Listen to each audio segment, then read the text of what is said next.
nom du Père, du Fils et du Saint-Esprit, je déclare ouvertes les assises de la 20e conférence ordinaire de l'Église méthodiste de Côte d'Ivoire.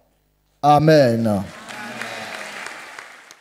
C'est en ces termes que le bishop Séraphin Moundé, président de l'Église méthodiste de Côte d'Ivoire, a procédé à l'ouverture des assises de la 20e conférence annuelle de l'Église méthodiste de Côte d'Ivoire. C'était à la faveur d'un culte prévu à cet effet dans la soirée du mercredi 16 juillet 2025 au temple jubilé de Cocody. Ce culte a été marqué par la présentation de la 16e promotion de pasteur d'Elista qui a reçu des mains du bishop Séraphin Moundé la délégation pastorale permettant d'officier les sacrements pendant les années de proposana. Cette étape a été précédée du port du col pastoral par le très révérend pasteur Roland Nguessan, président du Conseil des ministères de l'Église méthodiste de Côte d'Ivoire. S'appuyant sur le texte de 1 Corinthiens chapitre 3, les versets 9 à 15, le révérend pasteur Laurent Kwame Nguessan, secrétaire adjoint de la conférence, a montré la nécessité pour l'Église de bâtir sur un fondement en tenant compte du temps et de l'environnement pour faire des projections dans l'avenir. On ne peut pas construire sans regarder à l'avenir, sans projeter l'Église dans 50 ans. C'est vrai, nous sommes des Africains et que l'immédiateté nous enlace tous. Mais nous sommes Église avec l'Esprit de Dieu. Nous devons pouvoir anticiper, nous devons pouvoir préparer, nous devons pouvoir investir pour pouvoir garantir à l'Église une certaine autonomie financière, pour garantir à l'Église une certaine postérité, pour garantir à l'Église une certaine existence après cette génération. Nous n'aurons pas bâti avec sagesse sur les fondements. Dans son intervention, le président des laïcs du district Abidjan Nord, Laurent Gbanta, a adressé le mot de bienvenue aux délégués à cette 20e conférence qui revêt plusieurs enjeux. Cette conférence que le district d'Abidjan Nord a le privilège de recevoir est spécifique et unique en son genre. C'est la célébration de ces 20 ans d'existence, donc un rayonnement de 2 décennies qui dénote une certaine maturité et responsabilité dans l'univers ecclésiastique. C'est la première conférence de l'Église méthodiste de Côte d'Ivoire dans sa nouvelle nomenclature statutaire.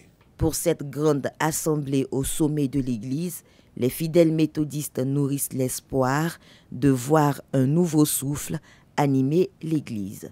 Nous voulons vraiment rendre grâce au Seigneur pour cette belle ouverture, en tout cas, et cette belle participation des délégués qui sont venus en grand nombre prendre part à cette 20e conférence. Notre Église doit protéger la jeunesse de tous ces fléaux autour. Donc c'est mon attente particulière que la jeunesse soit plus impliquée dans le ministère de l'Église méthodiste Côte d'Ivoire pour cette année 2025 et dans les jours à venir. Je voudrais sincèrement féliciter la nouvelle équipe qui va piloter l'Église dans les années à venir. Voilà. C'est une très bonne impression. Ce culte d'ouverture donne le top départ pour les travaux de réflexion dont les plénières commencent ce jeudi 17 juillet 2025. Mais avant, dans la journée du mercredi, se sont déroulées les sessions pastorales et laïques de la 20e conférence annuelle ordinaire de l'Église méthodiste de Côte d'Ivoire.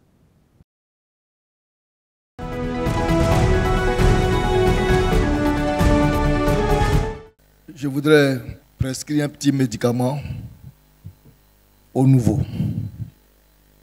Lors de la formation de Élie, on nous a prescrit un médicament qu'on appelle Aspo. Je vous donne ce petit médicament Aspo. Ça va vous faire assez de bien durant votre ministère. Si vous voulez réussir, prenez ce médicament. C'est ce médicament que nous avons pris et que nous avons marché jusqu'à aujourd'hui. Le médicament ASPO,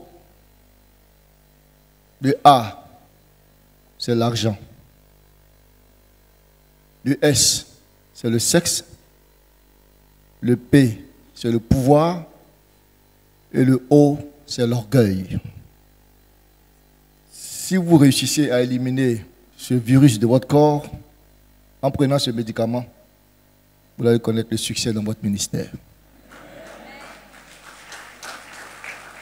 Le A, l'argent, c'est nécessaire, c'est important, mais ça détruit le ministère. Le S, pareillement. Le P, le pouvoir, et le O, c'est l'orgueil. Quand on est orgueilleux, on croit tout connaître, on croit tout posséder, on croit être au centre de tout.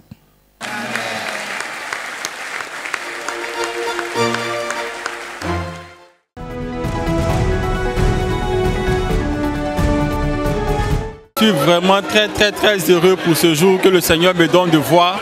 Après 3 ans à l'ISTA, enfin, le Seigneur confirme son appel pour le ministère pastoral. Je compte vraiment exercer sur le terrain et accomplir la volonté de Dieu auprès des fidèles. C'est un sentiment de joie qui nous anime. Ce n'était pas facile, mais avec Dieu, tout est possible. Donc nous sommes en joie d'être comptés parmi les ouvriers du Seigneur. Et nous comptons sur le soutien de tout un chacun de l'Église et de Dieu Tout-Puissant pour aller jusqu'au bout de notre ministère. Le Seigneur nous a soutenus pendant ces 3 ans et aujourd'hui, il concrétise cela par la délégation pastorale. Nous voulons bénir réellement le Seigneur pour tout ce qu'il a fait pour nous et nous souhaitons bon vent à toute la promotion et que Dieu soutienne la promotion afin que des témoignages pleuvent au travers de cette promotion. En tant que fils de Vieux-Badiane, premier pasteur de Vieux-Badiane, je voudrais rendre grâce au Seigneur pour l'opportunité qu'il m'est donnée et prier que ce soit une porte ouverte pour tous les frères et sœurs qui désirent vraiment ce ministère et qui sont appelés par Dieu. Que Dieu bénisse véritablement ses frères et sœurs afin qu'ils puissent eux aussi devenir pasteurs comme nous le sommes aujourd'hui.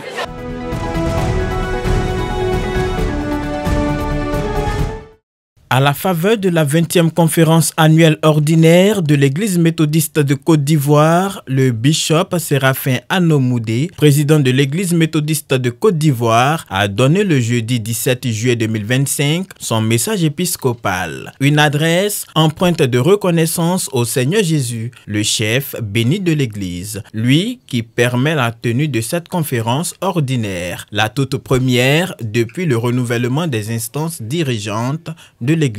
Dans un devoir de mémoire, le bishop s'est souvenu de ses prédécesseurs, présidents de l'Église, dont l'engagement et le travail acharné ont placé l'Église à un niveau remarquable. Je voudrais de façon spéciale bénir le nom du Seigneur pour la vie de tous les présidents de l'Église méthodiste de Côte d'Ivoire qui se sont succédés.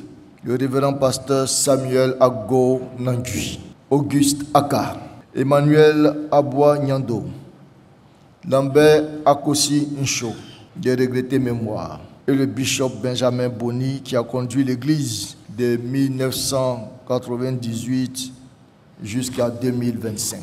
Poursuivant son message, le bishop Séraphin Anomoudé a invité les fidèles méthodistes et particulièrement les délégués pasteurs et laïcs, responsables des organes et structures, à travailler avec des objectifs clairs et bien planifiés, suivant le plan d'implémentation du prochain quadriennat qui sera dégagé avec les États généraux. Le président de l'Église méthodiste de Côte d'Ivoire est revenu sur les temps forts de l'actualité de l'Église en 2024, qui a été marqué par plusieurs événements, notamment le retrait de l'Église méthodiste unie du monde, la dédicace des temples et le vent de réconciliation qui a favorisé la grande fête de la communion le 31 août 2024. L'année 2024, joie des retrouvailles, 16 années après, quel bonheur dans le ciel. Car c'est à votre amour, les uns pour les autres, que le monde saura que vous êtes enfants de Dieu. Jetant un coup d'œil sur les acquis à préserver, le bishop Séraphin Moudé a salué le remarquable travail accompli au niveau de la formation avec les brillants résultats du système éducatif méthodiste. De plus, il a invité les enfants, les jeunes et les femmes, les hommes et les personnes du troisième âge à être actifs au sein des églises locales. Chacun de ces groupes doit être actif dans l'église et y trouver son intérêt.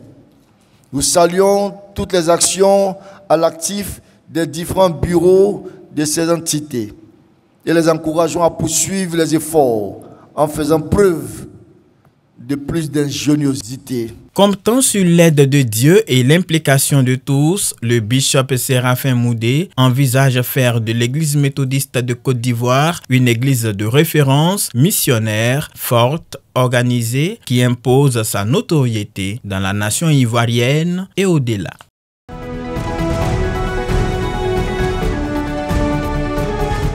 Au temple jubilé de Cocody s'est ouverte ce mercredi 16 juillet 2025 la session pastorale de la 20e conférence annuelle ordinaire de l'Église méthodiste de Côte d'Ivoire. Dans un temps de dévotion conduit par la révérende Dr Christelle Assaoua, les pasteurs de l'Église ont élevé la voix vers le Seigneur, lui confiant ainsi le bon déroulé des travaux. Cette session présidée par le bishop Séraphin Moudé, président de l'Église méthodiste de Côte d'Ivoire, qui s'est déroulée dans une ambiance conviviale, a porté sur le développement du ministère pastoral dans l'Église.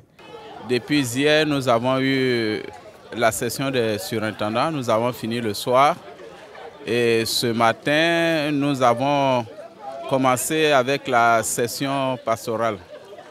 Il y a eu beaucoup de points débattus, mais surtout les rapports des sessions passées. Et donc, ces rapports ont été revus. Donc, nous bénissons Dieu. Tout se passe dans une bonne ambiance et nous sentons la présence du Seigneur qui a son esprit qui plane et qui organise toutes choses. Nous sommes l'attente où chacun sera muté ou affecté. Jusque-là, tout se passe très bien. Nous rendons grâce à Dieu. C'est vraiment pour moi une joie pour la nouvelle direction de l'Église. Merci beaucoup.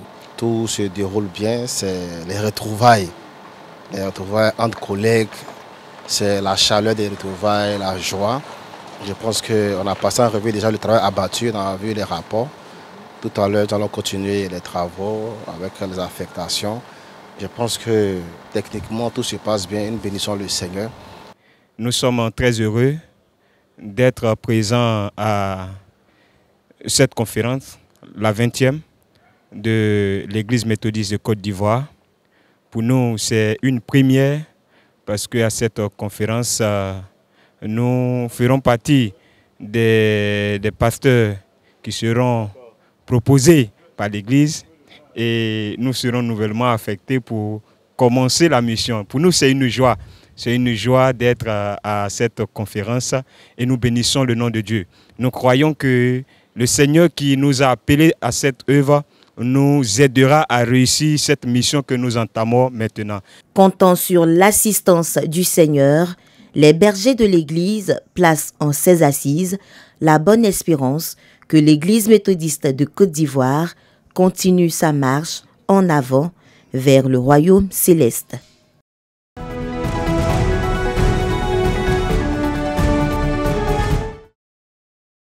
Le temple Les Béatitudes d'Abidjan Plateau a servi de cadre pour la session laïque au programme de la 20e conférence annuelle ordinaire de l'Église méthodiste de Côte d'Ivoire. Au cours des assises, après l'appel nominatif des délégués, la lecture du règlement régissant la session, la présidente nationale des laïcs, Maître Simona Kouassa, a décliné son plan d'action stratégique dans l'atteinte de ses objectifs pour le quadriennat 2025-2028. Un plan qui s'articule autour de 3 axes majeurs, à savoir la gouvernance de l'Église et des laïcs, la mobilisation des ressources et la sécurisation du patrimoine foncier de l'Église méthodiste de Côte d'Ivoire. Ensemble, nous nous sommes engagés à bâtir une Église forte où la collaboration entre pasteurs et laïcs, inspire une gouvernance proche des fidèles. Notre engagement est de veiller à ce que notre Église soit gouvernée sur la base et l'application des textes dont elle se dote. Sur le plan gouvernance des laïcs, il s'agira pour nous d'activer le comité laïque de nos églises locales, la formation des responsables laïcs sur les textes, au titre de la mobilisation des ressources pour l'Église. Outre les sources de collecte de ressources existantes, nous vous proposerons d'autres mécanismes de mobilisation des ressources pour l'atteinte de nos objectifs. Nous mettrons tout en œuvre en vue de la sécurisation de nos différents patrimoines fonciers non protégés en utilisant les règles de droit qui régissent le foncier urbain et le foncier rural en Côte d'Ivoire. Admirons les hommes de foi. Maître Simon Ako a conclu ses propos invitant les laïcs au travail pour la gloire de Dieu. Cette vision de la présidente a été fort appréciée par les présidents des institutions de l'Église, les invités et l'ensemble des délégués présents à cette session. Nous venons donc d'écouter la présidente nationale des laïcs et vraiment tous les points sont les points que tout laïc, tout méthodiste attendait de comprendre. Et nous prions que tous les laïcs, quel que soit l'endroit où ils se trouvent, se connectent à elle, la soutiennent en prière pour que nous puissions réussir ce challenge. Cela sera bénéfique non seulement pour notre Église, mais également pour tous les laïcs et cela donnera un aura encore plus fort en ce qui concerne l'Église méthodiste de Côte d'Ivoire. Nous venons d'écouter le premier discours de notre présidente des laïcs. Nous sommes heureuses car nous savons qu'il y a déjà une continuité qui va venir. Et surtout, elle a les idées claires sur l'avenir. Et cette vision, nous nous inscrivons là-dedans parce que nous disons qu'avec Dieu, nous pouvons réussir et nous allons avec elle l'aider car notre Église doit évoluer et grandir dans ce monde pluriconfessionnel. Dans notre structure au niveau de l'Église méthodiste, beaucoup de personnes voudraient s'engager au niveau de la communauté, apporter par-ci, par-là. C'est vrai, mais il faudrait qu'on mette un cadre vraiment formel pour que nous puissions y arriver. Et pour ma part, je me réjouis de ce cadre-là, de cet enjeu que nous allons décliner dans nos districts en termes d'objectifs spécifiques pour pouvoir réussir cet enjeu et puis ce plan d'action. Cette réunion du Conseil national des laïcs, dirigée par Maître Simon Ako, a débuté par une dévotion matinale afin de confier les travaux de réflexion au Seigneur Jésus-Christ.